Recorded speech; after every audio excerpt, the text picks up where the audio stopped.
I think the upfront this year, in some respects, will be similar to years past, but frankly, in a handful of respects, is going to be pretty different. I think the use of data, the use of technology, the use of analytics, and how we're structuring deals is changing the way that we all do business. And I think this year you'll see those things start to explode in the upfront. Certainly with the increase in OTT, CTV, and AVOD offerings, that will absolutely be a part of it. But I think we also expect to see just a macro increase in the use of data and how we're doing these deals, whether that's for audience targeting, whether that's the way that attribution starts to find its way actually into the deal, right? Lots of companies right now talking about how we actually start to plan and optimize on outcomes and potentially even guarantee on outcomes. So I think this year you're going to start to see momentum behind all of those things. Now, again, the upfront will still exist and the buying dynamics and sort of the heat of it will largely be the same. I think the types of deals, though, for all those reasons, will start to be a little bit different. And I think that's really exciting. Frankly, it's what marketers, I think, want most. Dan, could you explain when you say optimize? That term is used a lot. I don't think we all understand it. What does optimization mean to you, and perhaps how you guys see that and how you work with vendors and in making that happen? Yeah, optimization in media is really, really important. Every single marketer is under pressure to make the best use of their marketing dollars. And now you have more and more marketers moving towards zero-based budgeting, right, where they really need to justify their spend and how they're putting those marketing dollars to work. Optimization, we feel, is one of the most powerful tools to assure that. A lot of people spend a lot of time talking about measurement and particularly cross-platform measurement, right? How we can look in the rearview mirror and tell you what happened yesterday. Optimization lets you look forward, predict what's going to happen tomorrow, and then fundamentally make better decisions, which will let your dollars go further, work harder, and create more efficacy and efficiency in your media buy.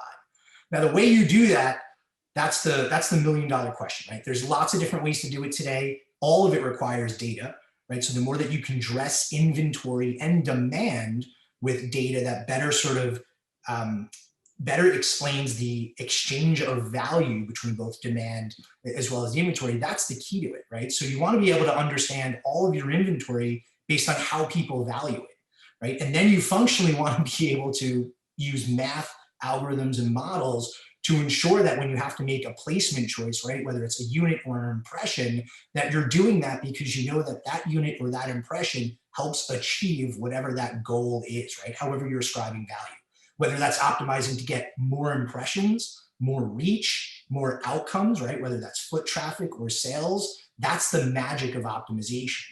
And I think one of the most interesting pieces around optimization today is multi-goal optimization. Right? It's rare that you have a campaign that's trying to do just one thing.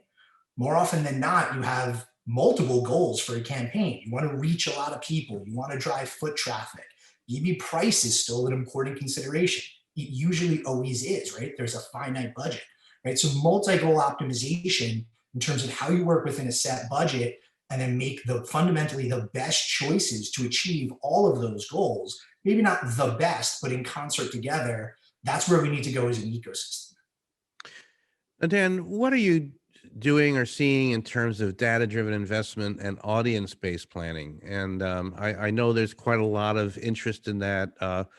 You guys are part of OpenAP. There's a lot of conversation about ACR data. What are your thoughts about that, and how might that be relevant or utilized by Univision? Audience-based buying is a huge focus for Univision going forward. And I think there's a couple of big challenges that are a little bit unique to us. The first challenge that we see, a lot of the third-party data that's out in the market does not do an adequate job of representing our audience, the US Hispanic. And that is a challenge. And we at Univision really want to help solve that issue. So we're actually investing a lot in our own data, as well as working with lots of third parties to ensure that their data does a better job of representing what we think is one of the most underserved segments in the US today, right? In the Hispanic consumer, Hispanic population. So for us, that's a huge focus. We're going to spend a lot of time hardening our data capabilities, working with partners to harden theirs to ensure that they have the best possible representation.